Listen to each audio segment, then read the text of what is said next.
Guys, titestin natin tapos i-start natin kung normal ba yung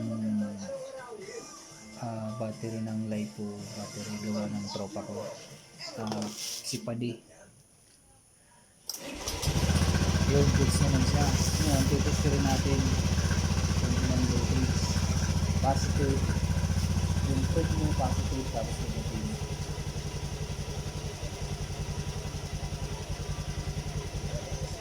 Ayan guys, normal naman. 14 volts. Naglalaro sa 14 volts. Yung umaandar na yung makina. Goods naman. Quality. Tingnan natin to sa umaga kung aandar pa siya. Kasi pag yung luma kong battery, pag sa umaga, hirap na mag-andar. Yun. Goods naman.